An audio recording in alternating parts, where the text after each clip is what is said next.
AP ప్రజలకు కూటమి ప్రభుత్వం అదిరిపోయే శుభవార్తనైతే చెప్పింది.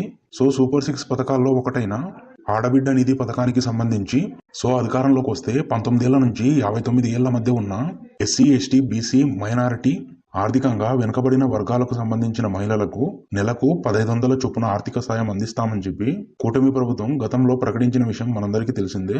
తాజాగా ఈ పథకానికి సంబంధించి అసెంబ్లీలో ప్రవేశపెట్టిన బడ్జెట్ లో ఆడబిడ్డ నిధి పథకానికి సంబంధించి నిధులనైతే కేటాయించడం జరిగింది. ఆర్థిక బడ్జెట్ లో దాదాపుగా 3,341 కోట్ల రూపాయలను ఈ ఆడబిడ్డ నిధి పథకానికి కేటాయించడం జరిగిందనమాట. త్వరలోనే ఈ పథకానికి సంబంధించి పూర్తి మార్గదర్శకాలు వస్తాయని చెప్పి తెలియజేశారు. మనకొస్తున్న సమాచారం ప్రకారం అయితే కనుక ఆడబిడ్డ నిధి పథకాన్ని వచ్చే సంవత్సరం మనకు జనవరి నెలలో సంక్రాంతి పండుగలోపు అయితే ప్రారంభించే అవకాశం అయితే ఉందన్నమాట. త్వరలోనే మనకు ఈ పథకానికి సంబంధించి పూర్తి వివరాలు అయితే వస్తాయి. ఫ్రెండ్స్, అలాగే మీరు మరిన్ని అప్డేట్స్ ను మిస్ అవ్వకుండా పొందాలి అనుకుంటే రామ్ మీ సేవ టెలిగ్రామ్ గ్రూప్ లో అయితే జాయిన్ అవ్వండి. జస్ట్ మీరు టెలిగ్రామ్ యాప్ లో రామ్ మీ సేవ అని చెప్పి సెర్చ్ చేస్తేనే రామ్ మీ సేవ గ్రూప్ అనేది చూపిస్తుంది. ఈ పథకానికి సంబంధించి కావాల్సిన అర్హతలు వచ్చేసి ఇక్కడ ఇచ్చిన విధంగా ఉండే అవకాశం అయితే ఉందన్నమాట.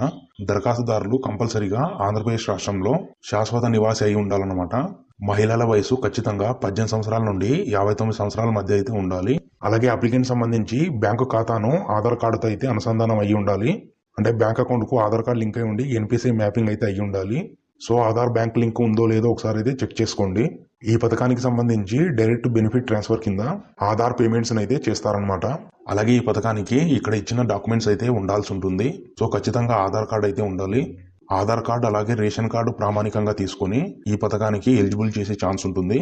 ఈ పథకాన్ని మనం సచివాలయాల్లోనే అప్లై చేసుకోవాల్సి ఉంటుంది అనమాట. అలాగే అప్లికెంట్ సంబంధించి క్యాస్ట్ ఇన్కమ్ సర్టిఫికేట్స్ అయితే కంపల్సరీ ఉండాలి. అదేవిధంగా ఎలక్ట్రిసిటీ బిల్ కానీ అలాగే mobile number, passport size photo అయితే ఉండాల్సి ఉంటుంది. మనకు డిసెంబర్ లేదా జనవరి నెలలోపు ఈ పథకానికి సంబంధించి అప్లికేషన్ ఫామ్ కూడా వచ్చే ఛాన్స్ ఉందన్నమాట.